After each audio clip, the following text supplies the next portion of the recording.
Are you in on this new drama? The Hill seems to be fractured in two camps when Amber Duke left the show, rising after a pretty inflammatory charge repeated on air by co-host Miki Konst. And the start of it all, if you've seen the infamous spat between Mehdi Hassan and Ryan Gerdsky over the beeper going off joke, you know exactly what I'm talking about. But first, watch Amber Duke drop the nice act and hold Nomiki's feet to the fire in front of the entire audience. How is he not insulting Ryan by suggesting that everyone who attended that Madison Square Garden rally was a Nazi?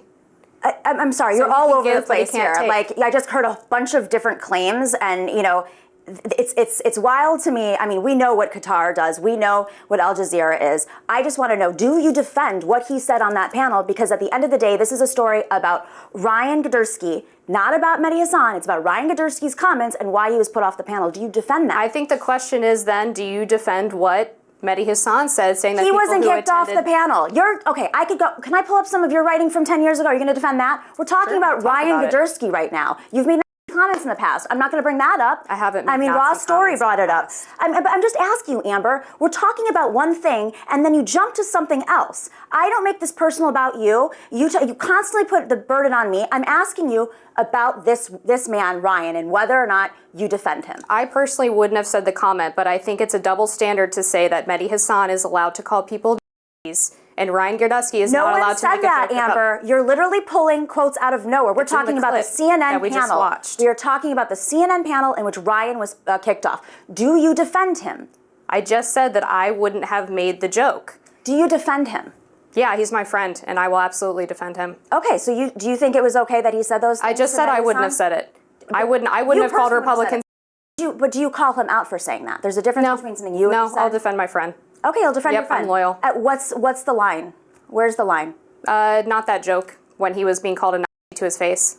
He wasn't being called a Nazi. It's in the clip. We just watched it. This one went so wrong so quickly, and more than just devolving the panel into a firestorm of accusations, it threatens to put the Hills Rising show at risk with either Amber nor Nokimi apparently ready to sit across the table again.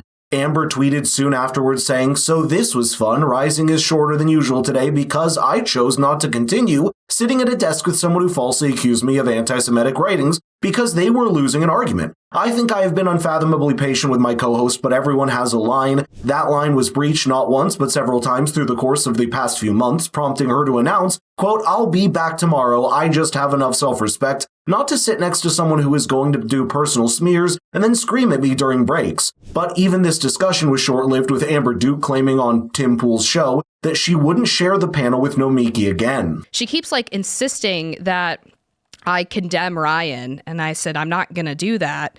And she says, well, you want to bring up Mehdi Hassan's problematic history.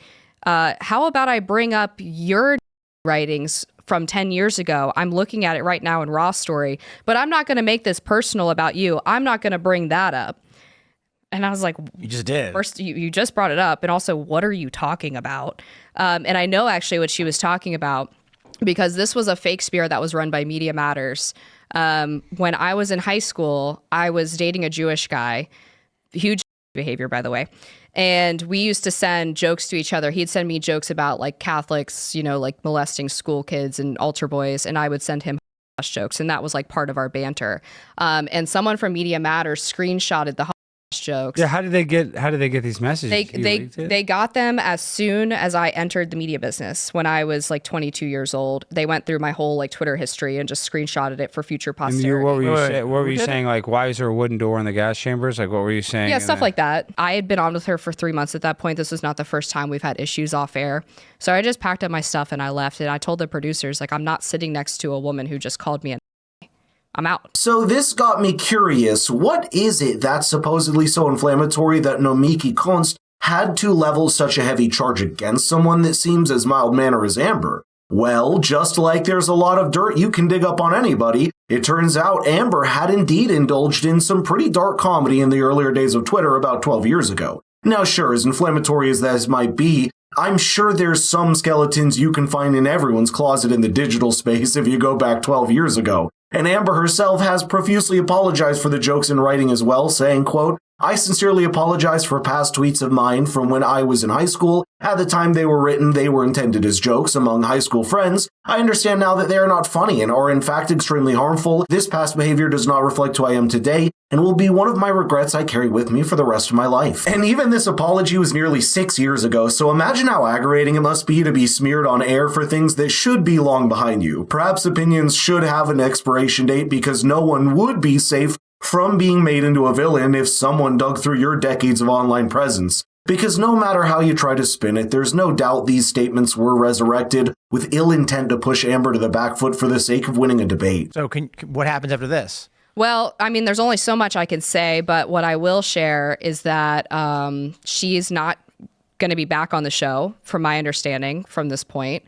It was suggested that I would have to work with her again, and I told them that that was not happening, and was very clear about that. But one of the things that was crazy about it was I was supposed to be on the Monday before the election with her and Robbie Suave, the main host of the show. And when I made clear that I wasn't going to appear with someone who called me an again, they actually bumped me from that show instead of her. So I was off that Monday after this incident. But you're on the show now and she's gone. Yeah, so I guess I won. Wow. So much performative outrage on the Hill for Amber Duke, but none for the spat between Mehdi Hasan and Ryan Gursky that started all of this. The fact is that in all of the outrage around Ryan's joke on CNN, which is perhaps even justifiable, everyone seems to be missing the fact that the preceding 2 minutes by Mehdi Hasan were indeed spent launching a tirade of attacks on Trump's MSG rally, which is par for the course when it comes to his former bosses at MSNBC.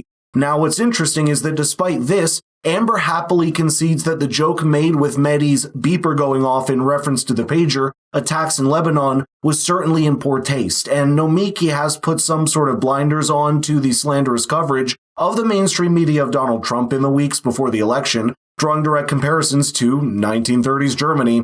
Just to give you the complete context, here's the joke on CNN's Newsnight that sent the entire panel into an absolute frenzy. If you don't want to be called stop doing you're called an You've been called an anti-Semite more than anyone else's table. Yeah. And people would sit there and no, by me. I never called you an anti-Semite. Okay. I mean, I'm not sitting here saying I'm a supporter of the Palestinians, so I'm used to it. Yeah, I hope your beeper doesn't go off. The thing is that you just say I should die. You should not. No, did you just say I should be killed? No, I did not say that. No, I did not say that. Hold on. Did your guest just say I should be killed on live TV? I said I hope you don't. Let me just stop. You said you hope my beeper doesn't go off. Because you said I'm a big supporter of the Palestinians. Hamas? Guys, let me stop. Palestinian. Are you? Am I what? No, of course I'm not. I apologize. Are you a racist, violent person inciting violence against Ryan? That's disgusting. That is completely. I apologize. Good job, CNN. Let's have first block say the Muslim guy should be blown up on TV.